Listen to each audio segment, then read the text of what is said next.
Now, after yesterday's demo, in which I got beat after stomping all over John and stuff, well, you know, you guys saw it. You know what's happening. We're going to take a look at some pretty sweet models. So we're going to take a look at most of what I was using on the table. Well, we're going to take a look at everything I was using on the table yesterday, and most of what John had on the table. I've got the Black Dragons. I've got the Black Diamond Core.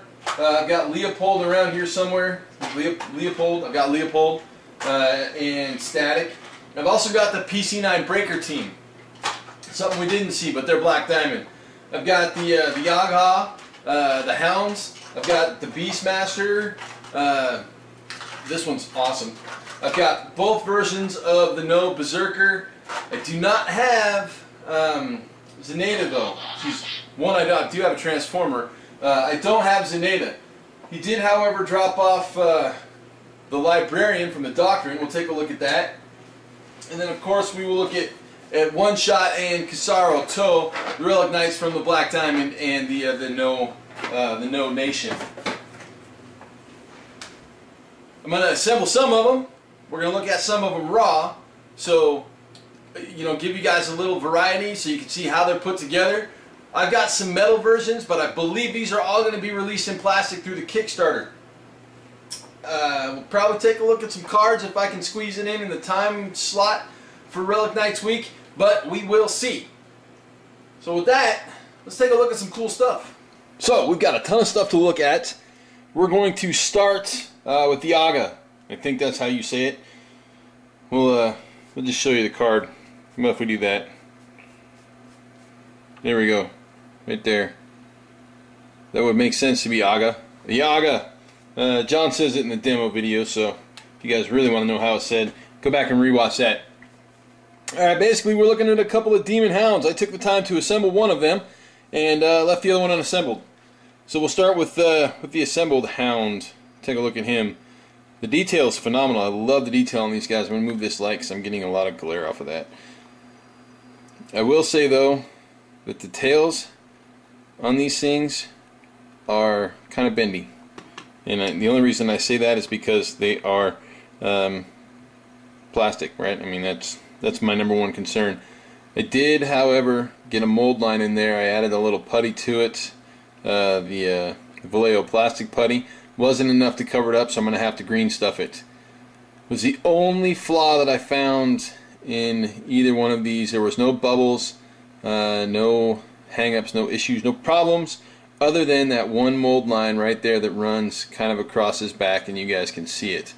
But as you can see, we've got great detail in the face. We've got an extended set of jaws. We've got the jaws. Right? So yeah, it's a demon dog. What do you want? Alright, we'll jump into the unassembled one. Find a pair of four-snips here. Hold on. Just when you think you have enough pairs, you don't have any available. So, for those of you who don't know, I use these things. These are basically medical grade four-snips. It's what the doctors use to, like, you know, hold things.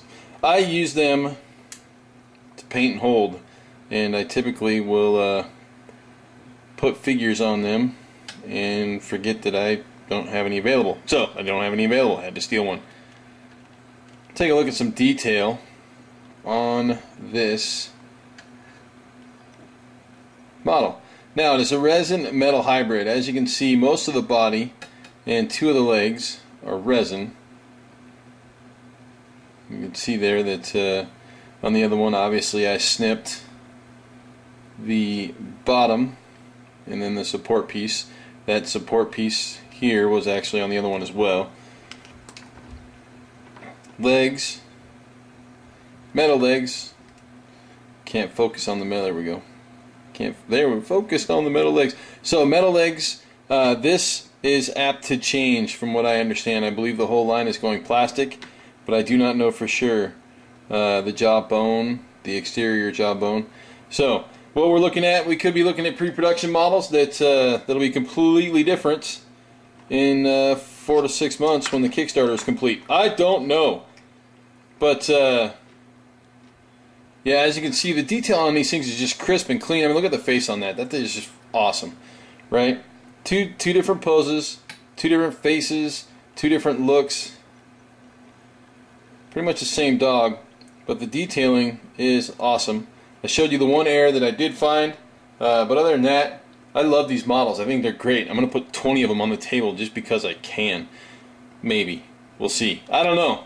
But yeah, I will definitely put at least 2, if not 4 or 6 on the table, because these things are awesome. I totally dig it, but I'm a big werewolf dog kind of guy. So, love the dogs. Let's take a look at some berserkers. Alright, the no berserker. We have 2 poses.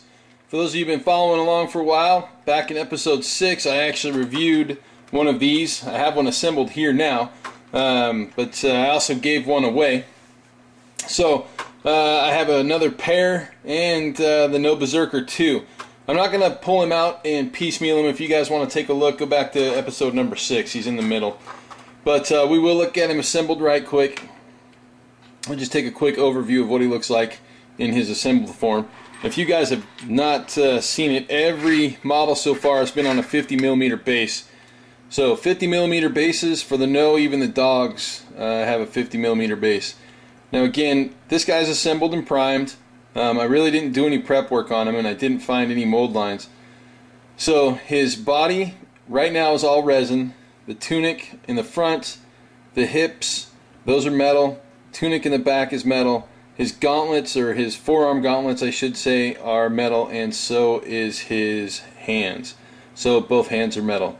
I will say though that they are built or modeled in such a way that you can get a variable pose out of them. Here's basically the gauntlet. You can see there's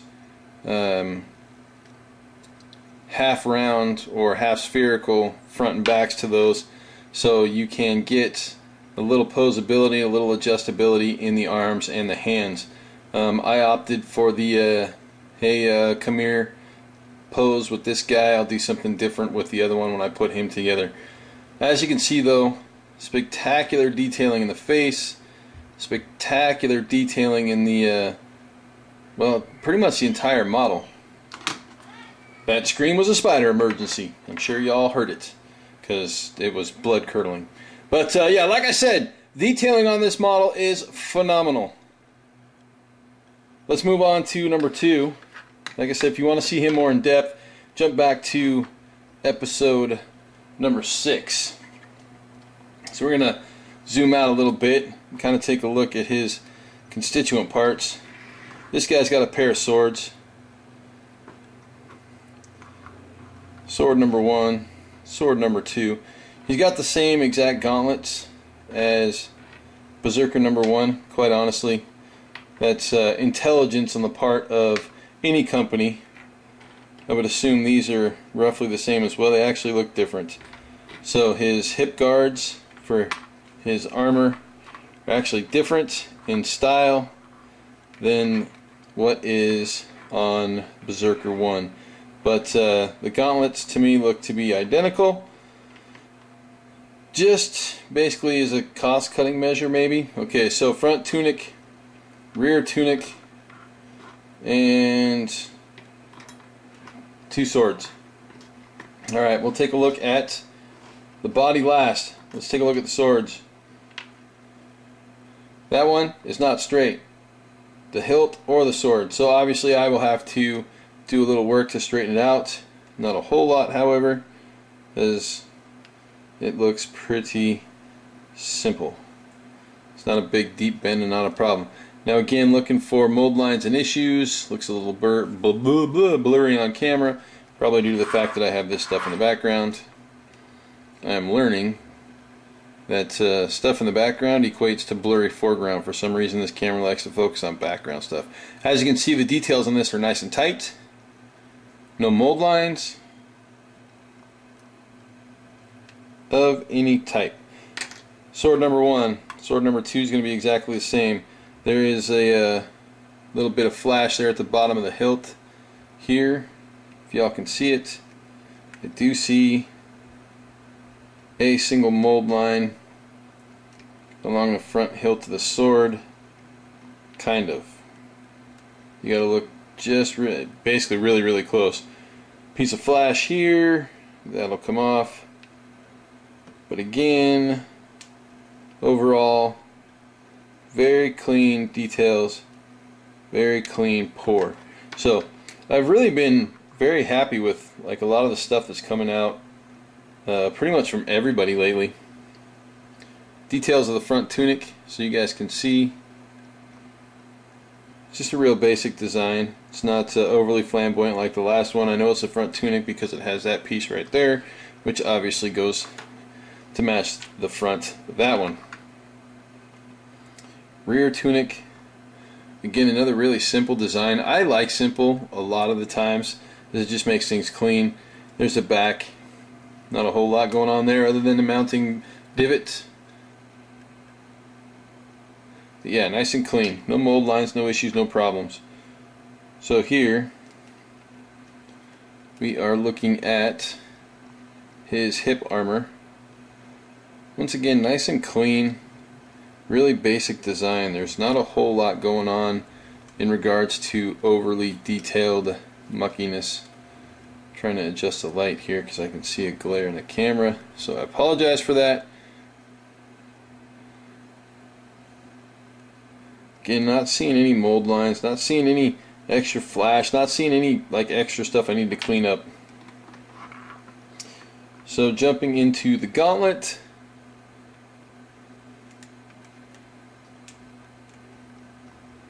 This gauntlet actually is different than the other gauntlet. I lied. The design is different. The other gauntlet doesn't have that. And the stack and overlap in the middle is actually of higher quantity on this one. It's got basically more of these little sections than the other arms do. So that is all the accessories that come with this guy. Take a look at his face. He's obviously the angrier of the two, just by the sheer look of monstrous anger there on his face. Great detail in the upper body, great detail in the armor, the banding and the tunic, his leggings. This guy is wearing different shoes than the other one. He actually has his feet showing, and he's got that kind of traditional samurai 2-prong sandal. Somebody out there is going to know the name of it. I don't. I'm sorry. There, where the other guy, the other one is wearing completely different shoes. So we'll take a look at his shoes right quick. See, he's got more of an Asian, or excuse me, a Persian style boot on versus the Japanese style. Come on, focus, focus. Doesn't want to focus.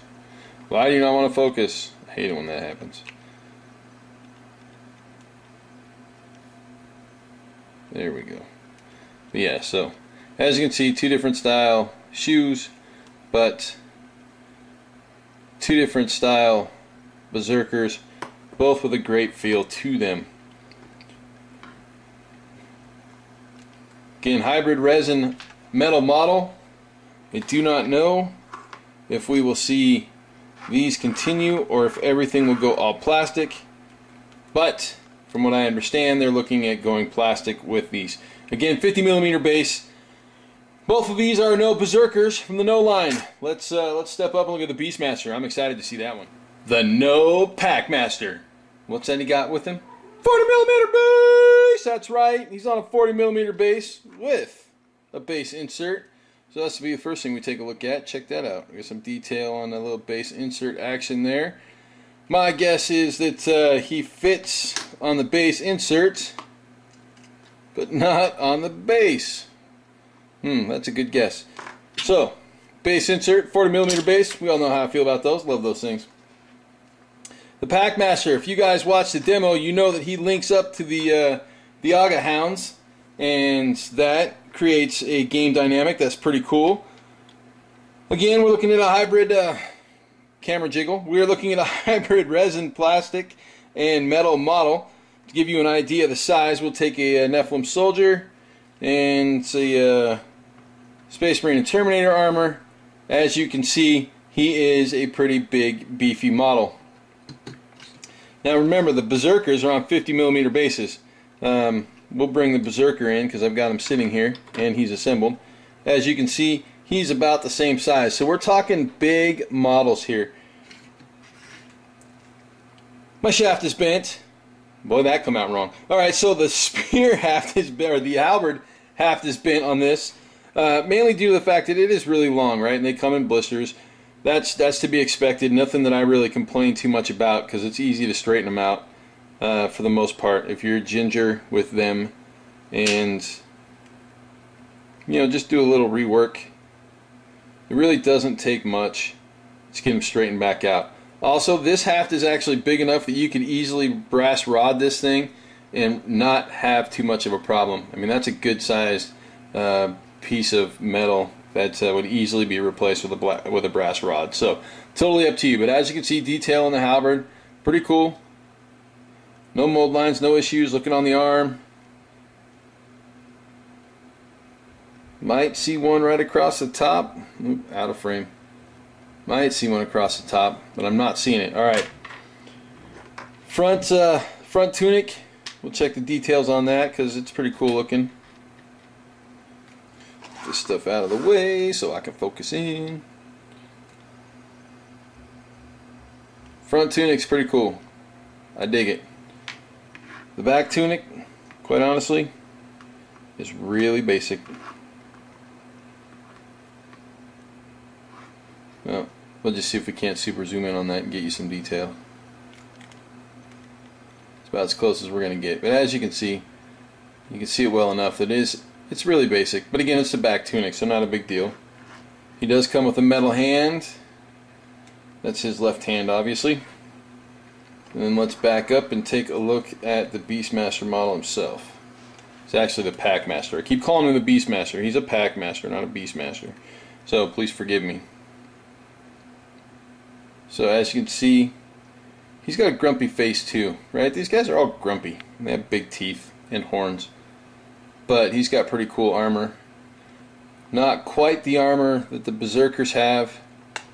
As you can see, he's got the Oni face for the belt buckle action above his tunic like no Berserker 1. He's still got hip pads, but they're a little bit smaller. And he's barefooted. No sandals or boots for this guy. Let's take a look at the back. I'm still looking for mold lines, obviously, the whole time. Not seeing really anything. I did show you the one on the Aga. That was a little disappointing to me, but you know, nothing that I can't fix with a little green stuff. I did try to sand it off with a file and with some sandpaper, and just where it was located made it really, really difficult to do. So it'll get fixed with green stuff. All right, as you can see, the Packmaster is very, very clean. This model, I dig. All right, after that quick look through what I have for the no, we're going to take a look at a single Doctrine model. This is the Librarian. And as you can see, he's actually pretty beefy next to our Legion and Space Marine model. Alright, 50mm base with this guy. Whoo! Johnny brought him by. It was kind of a surprise to me. I wasn't expecting to see him, but when I talked to him a while ago, I was like, dude, I love that model. And so he just kind of brought him. So I don't even know if this guy's available yet. I didn't see him at Gen Con. But I'll be honest with you, I was not looking for him either. But as you can see, you know, he's built kind of like me, like, you know, huge and awesome. I mean, he's big and buff. I mean, yeah, I like this guy a lot because he's cool and stuff. But yeah, giant arms, big old gauntlets, broad chest, rippling abs, and kung fu pants. Woo! Plus a pair of freaking kick-ass boots. Look at those bad boys. That's what I'm talking about. Can you imagine getting hit in the face with that? That would suck. I'm not talking about the 50mm base. There we go. Yeah. I'm going to take that and I'm going to plant it somewhere you don't want it. Cue the transformer. Alright. Now, as you can see, we've got some awesome detailing in his body armor and his gauntlets. To me, they look like stone. Now, I haven't seen if this guy's been painted up yet or not. I just saw him on the Kickstarter page and I was like, that dude is killer. As you can see, he's got a Kung Fu black belt. and you know, kind of kung fu grip, right? You know, G.I. Joe, real American librarian. Details. Details are awesome. You know, he's got big broad shoulders and arms like me, and a head like my buddy Travis, bald with one eye. I'm just kidding. Travis has both of his eyes, but he's still bald. Alright. Yeah, details, details, details, right? The love is in the details on this model. As you can see, it's just beautiful, right? I did find one mold line on the pants right there. I will say I can deal with mold lines on plastic because they're easier to get rid of than they are on metal. Had this been on metal, I'd be like, "Urgh," but on plastic, not so much, right? I mean, I probably will shave a good portion of that mold line either down or off and then fill in with some green stuff. As you can see, it's on not only this front leg, but there's also one down here on the back side. Not crying too terribly much because it's really only on the leg. There's a little bit on the armor right there, unless that doesn't look intentional, but could be, who knows. I'll have to do some more investigation. But overall, I think the model is just really cool looking. So to me, that makes for something that'll be fun to paint up and put on the table, regardless of whether or not I play Doctrine. Because as it stands, we're looking at no and black diamond. But that, my friends, is the Librarian.